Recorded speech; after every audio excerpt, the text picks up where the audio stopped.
नमस्कार दर्शकों, मैं हूं अनीश और आप हमसे जुड़ चुके हैं हमारे YouTube चैनल के माध्यम से। तो दर्शकों, जैसा कि आप सभी जानते हैं कि हम अपने चैनल के माध्यम से आपको आध्यात्मिकता की ओर ले जाने का प्रयास करते रहते हैं। तो दर्शकों, पिछली कुछ अपलोड हुई वीडियोस पे आपके कुछ इस प्रकार के कमेंट्स थे जिसका हमको जवाब इस वीडियो के माध्यम से देना पड़ रहा है। तो दर्शकों, जैसा कि आप सभी जानते हैं कि इस समय नवरात्रि का पावन त्यौहार चल रहा है और कुछ कमेंट्स हमने पिक किए हैं जो कि नवरात्रे से रिलेटेड थे। तो उन्हीं सभी सवालों का जवाब आज हम संत रामपाल जी महाराज जी के शिष्यों द्वारा यहाँ पर आपको सुनाना चाहेंगे। तो दर्शकों, वीडियो की शुरुआत करते हैं और बढ़ते हैं सबसे पहले कमेंट्स की तरफ जो आपकी तरफ से आए हुए थे। तो दर्शकों, हम बढ़ते हैं सबसे पहले सवाल की तरफ और सबसे पहला जो सवाल है वो है कि आपके गुरुजी के अनुसार नवरात्रे मनाना, व्रत अनुष्ठान आदि करना व्यर्थ क्यों है? तो ये सबसे पहला सवाल है। तो आइए जानते हैं कि क्या जवाब हैं इस सवाल के। नमस्कार सर। सत साहेब जी। क्या जवाब देना चाहेंगे आप इस सवाल के उपलक्ष्य में? सर जी, मैं आपके चैनल के माध्यम से सबसे पहले मैं तो धन्यवाद देना चाहूँगा कि आप ऐसे जो प्रश्नों का उत्तर जो जनता तक पहुँचा रहे हैं, ये बहुत अच्छी बात है। आपका जो सवाल है, सबसे पहले मैं ये बताना चाहूँगा कि संत रामपाल जी महाराज जी जो है ये इन सभी देवी देवताओं की भक्ति छुड़वाते नहीं हैं और ये माता दुर्गा की भक्ति छुड़वाते नहीं हैं। अगर इस तरह की आप अगर सवाल कर रहे हो तो आप शास्त्रों से अपने परिचित नहीं हो, क्योंकि हमारे श्रीमद् भागवत गीता में अध्याय 6 के श्लोक नंबर 16 में ये लिखा है कि भक्ति ना तो ज़्यादा खाने वाले की ना बिल्कुल ना खाने वाले की कभी भी सफल नहीं होती। तो फिर ये हमारा अगर धार्मिक शास्त्र अगर सत्य है तो फिर इसके अकॉर्डिंग चल रहे हैं, तो हमारे संत रामपाल जी महाराज जी कहाँ गलत बता रहे हैं? अगर इस तरह के क्वेश्चन है तो आप बिल्कुल अपरिचित है अपने शास्त्रों से। सर्वप्रथम मैं आपको बता दूं, नवरात्रे मनाना, व्रत अनुष्ठान आदि करना और किसी प्रकार की पूजा करना, ये सब हमारे शास्त्रों में इनको व्यर्थ कहा गया है। परमात्मा की प्राप्ति के लिए और परमात्मा से लाभ की प्राप्ति के लिए हमें सिर्फ वही साधनाएं करनी चाहिए जिनका जिक्र हमारे वेदों शास्त्रों में है। गीता जी के अध्याय 6 के श्लोक नंबर 16 में लिखा हुआ है कि अर्जुन, ये योग ना तो अधिक खाने वाले का, ना बिल्कुल ना खाने वाले का, ना अधिक सोने वाले का और ना बिल्कुल ना सोने वाले का ही पूर्ण होता है। इस पंक्ति के संदर्भ में मैं आपको बता दूं कि बिल्कुल ना खाना अर्थात व्रत, यानी कि गीता ज्ञानदाता अर्जुन को कहता है कि व्रत करने वाले का योग कभी सफल नहीं होता। बिल्कुल ना सोना का मतलब होता है हठ योग, यानी कि गीता ज्ञानदाता के अनुसार बिल्कुल ना सोने वाले का योग भी कभी पूर्ण नहीं होता। तो ये जो व्रत साधनाएं हैं या अनुष्ठान की विधियां हैं, ये हमारे शास्त्रों में प्रमाणित ना होने की वजह से शास्त्र विरुद्ध हैं और शास्त्र विरुद्ध साधना जो है हमारे गुरुजी मना करते हैं, हमें उससे बचाते हैं। इसलिए सभी प्रकार के अनुष्ठान और व्रत इत्यादि को हमारे गुरुजी मना करते हैं। तो दर्शकों, जैसा कि आपने सुना, ये सवाल जो आपके सवाल थे इसका ये आपको जवाब मिल चुका है। अब बढ़ते हैं हम अपने अगले प्रश्न की तरफ जो कि कुछ इस प्रकार है कि शेरावाली माता दुर्गा जो सभी देवी देवताओं से श्रेष्ठ है और फिर भी आपके गुरुजी इनकी भक्ति करने से मना क्यों करते हैं?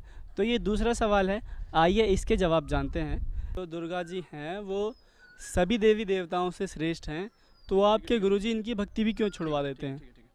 तो देवी पुराण में इस बात का प्रमाण है कि देवी दुर्गा अपने साधना को छोड़कर ब्रह्म की शरण में जाने के लिए कह रही हैं और गीता का ज्ञान देते वक्त ब्रह्म खुद स्वीकारता है कि मेरी साधना भी करने योग्य नहीं है, मेरे से अन्य और कोई पूर्ण परमात्मा है जिसकी साधना करनी चाहिए। इससे सिद्ध हुआ कि सभी देवी देवताओं में श्रेष्ठ होने के बावजूद भी दुर्गा जी की भक्ति करना शास्त्र विधि सहित साधना नहीं है। तो दर्शकों, ये था आपके दूसरे प्रश्न का जवाब कि जब दुर्गा माता हिमालय को ज्ञान उपदेश दे रही होती हैं तो उस वक्त वो ये खुद एक्सेप्ट करती हैं कि आप मेरी भक्ति भी ना करिए, आप ब्रह्म की साधना करिए। तो दर्शकों, अगर आपने इन सवालों के जवाब चाहिए तो आप संत रामपाल जी महाराज जी के ज्ञान के सत्संग भी सुन सकते हैं। अभी फ़िलहाल हम अपने अगले प्रश्न की तरफ बढ़ते हैं जो कि कुछ इस प्रकार है कि यदि ऐसा है दुर्गा जी की पूजा साधना व्यर्थ है तो सभी देवी देवता जो कि इनसे नीचे हैं, क्या उनकी साधना भी आपके गुरुजी के अनुसार व्यर्थ हुई? जी बिल्कुल। देवी पुराण में स्थित हिमालय के ज्ञान से और गीता ज्ञानदाता के अनुसार श्रीमद् भगवत गीता के ज्ञान से यह सिद्ध होता है कि देवी जी की भक्ति भी अपूर्ण है, अर्थात पूरी नहीं है, और इससे हमें पूर्ण लाभ नहीं मिल सकता। तो इनसे नीचे देवी देवताओं की भक्ति से तो हमें क्या ही लाभ होगा, अर्थात देवी दुर्गा सहित नीचे के सभी देवी देवताओं की भक्ति व्यर्थ है या मुक्तिदाता नहीं है। तो दर्शकों, इस सवाल का भी आपको जवाब मिल चुका है। अब हम बढ़ते हैं आपके अगले प्रश्न की तरफ, जो कि कुछ इस प्रकार है। तो आपके अनुसार किसकी पूजा करना सही है? तो चलिए जानते हैं कि इस सवाल का क्या जवाब है। तो आपके अनुसार यानी कि जो किसकी पूजा करना सही है, ये ज़रूर बताएं हमारे दर्शकों को। मैं आपके दर्शकों को बता दूं, जैसा कि मैंने आपके पिछले सवाल के उत्तर में बताया था कि देवी खुद हिमालय को ज्ञान देते हुए ये कह रही हैं कि उनकी साधना ना करके ब्रह्म की साधना करनी चाहिए, जिसका तीनों वेदों में सिर्फ एक ओम मंत्र दिया हुआ है। और गीता ज्ञान देते वक्त ब्रह्म खुद कहता है कि हे अर्जुन, मेरे और तुम्हारे सहित ये समस्त सृष्टि पुनरावृत्ति में आती है, अर्थात मेरे और तुम्हारे दोनों के जन्म होते हैं।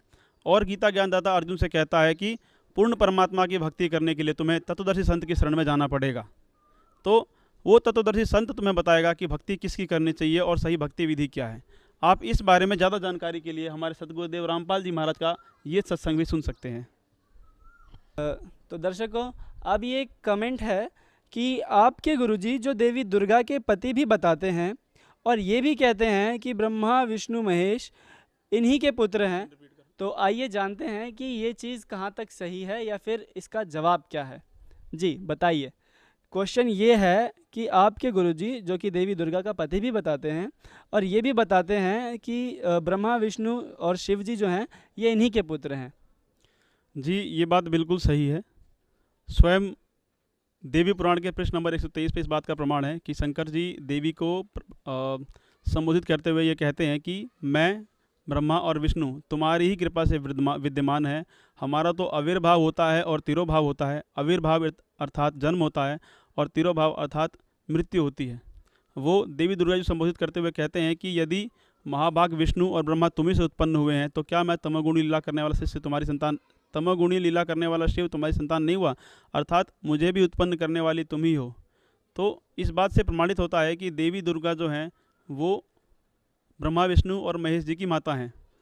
और जहाँ तक बात है कि गुरुजी हमारे देवी दुर्गा जी के पति बताते हैं, ये बात भी सत्य है कि देवी दुर्गा जी तथा ब्रह्म की पति पत्नी संयोग से ही इन तीनों देवताओं का जन्म हुआ है। और उपरोक्त बातों का कई पुराणों में जिक्र भी है, जिसके आप स्क्रीनशॉट्स हमारे इस वीडियो के माध्यम से देख सकते हैं। और एक सबसे बड़ा कंसेप्ट ये भी कहता है कि यदि देवी दुर्गा कोई पति नहीं है तो वो 16 श्रृंगार क्यों करती हैं। सिंदूर जो कि सुहाग का प्रतीक ही माना जाता है, वो देवी दुर्गा अपने पति ब्रह्म के लिए ही लगाती हैं। तो दर्शकों, अभी तक आपके जितने भी सवाल थे आपको उनका जवाब मिलता जा रहा है। अभी कुछ और प्रश्न बचे हुए हैं जिनका हम आपको जवाब देने की कोशिश करते हैं संत रामपाल जी महाराज जी के शिष्यों द्वारा। बने रहिए हमारे साथ में। और अगर आपको ये वीडियो अच्छी लग रही हो या फिर आपको ये वीडियो इन्फॉर्मेटिव लग रही हो तो वीडियो को लाइक ज़रूर करें।